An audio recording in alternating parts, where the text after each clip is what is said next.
Lost in this hazy room, the darkness surrounds. Pulsating beats electrify the ground. I feel the energy, it's flowing through my veins. Hey, what's up, guys? It's April here with the Phoenix Collective, a group of like-minded individuals dedicated to this journey, this self-healing journey that leads to authenticity. Okay, so we are combating our shadows, bringing them to the light, and examining them instantaneously in the moment because we are in our energy and we are filling ourselves with self-love. We're recognizing anything that comes in and out of our energy that is not ours, and we're addressing that.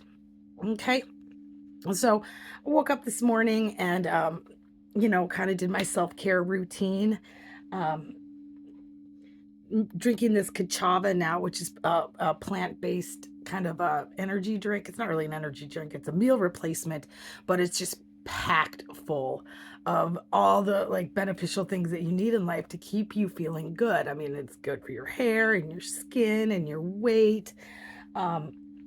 Making sure to get out and move my body. Okay, because right now we are listening to a sacral chakra cleanse. Okay, so the sacral chakra is right above the root chakra. Its color is orange, and this is a very feminine energy. It's our creative center. Okay, so this is what's responsible for manifestation and attraction. Okay, females attract. Okay, and in order to attract and be open to receiving, you have to have a really healthy sacral chakra. Now, all these things like jealousy, gossip, just people that just can't seem to keep your name out of their mouth, that energetically attacks the sacral chakra. And so I'm for me, I know that this is a space that I need to do daily work on, and it's so easy to keep that healthy, just by moving your body, your self-care routine, loving yourself. Okay, all of these things are going to keep your sacral chakra balanced. Now, the root chakra is more of a masculine energy. That is all about stability, abundance, safety, all of the more masculine energy. Okay, so that one's also really essential too. So the essential too, but when we're talking about that wands energy of finding our purpose and then that energy to create it, that sacral space is a very important, and it's really important today as I'm doing my meditations, my cleansing routine of energetic cleansing, which is the sound bath that I'm doing now, as well as taking spiritual baths in your Himalayan rock salt.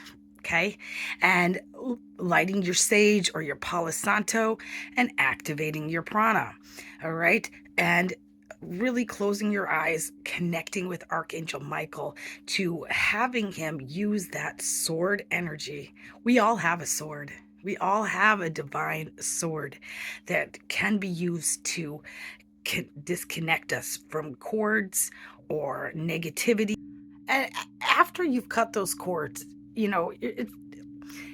think about this. If you cut yourself, you're going to have an open wound, okay, which makes it a little susceptible to be reattached. Okay, so what after I cut cords, I then, and with Archangel Michael's assistance, I usually call upon Gabriel, and because he's self-healing. Okay, so he will then come in and kind of patch things up and close those wounds. All right, so, and which, right, you don't want to walk around with an exposed wound. It could get infected. Okay, so he really closes that up and helps you with that healing process. Okay, and with a real healthy sacral, you get that divine energy back, and you can call that in as your own, and then you can channel that for yourself with your purpose. Okay, so you have to understand that the self-healing journey is so important. Okay, so we there's 7 chakras. There's really 15, but on the 3D earth plane, we focus on 7 of them. Okay, and all of these chakras are essential in the self-healing process. They all heal a different part of us.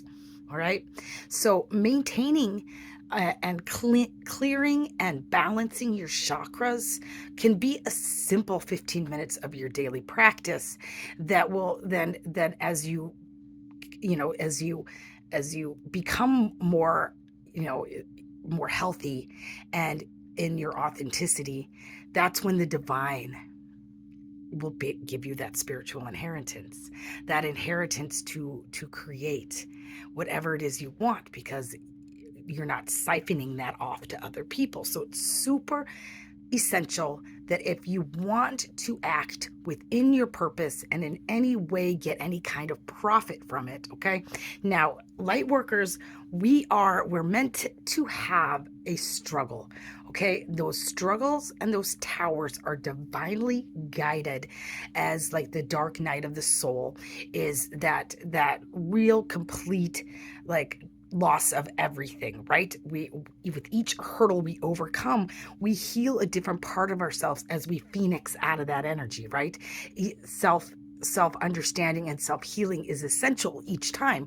You can't just blanket it with drugs or alcohol or being part of a group that's nefarious, or you know what I mean. You can't have other people fill those holes for you with that codependency, lack of boundaries, people pleasing bullshit. Okay, you really have to come into your own energy and purify that, right? That Calcianato I talk about all the time, that Phoenix archetype. Okay, um, and then learn how to protect that energy. Okay, and then at that point you're able to notice anything that comes in and out of your energy, and that's your intuition.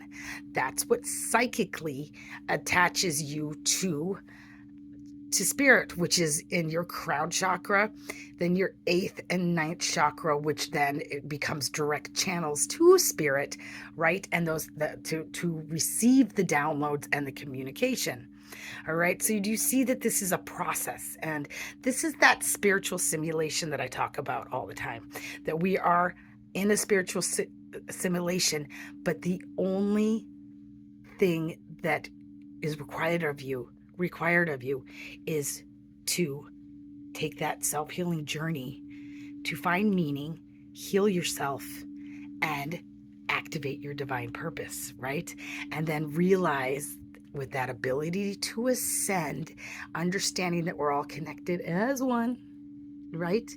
And that you have a duty and an obligation to share that with others, because at that point your contributions go to eliminating the karma for the greater collective, the entire, the world, the universe, all of that. Okay, and that's when you are given this spiritual inheritance, and the struggle is over.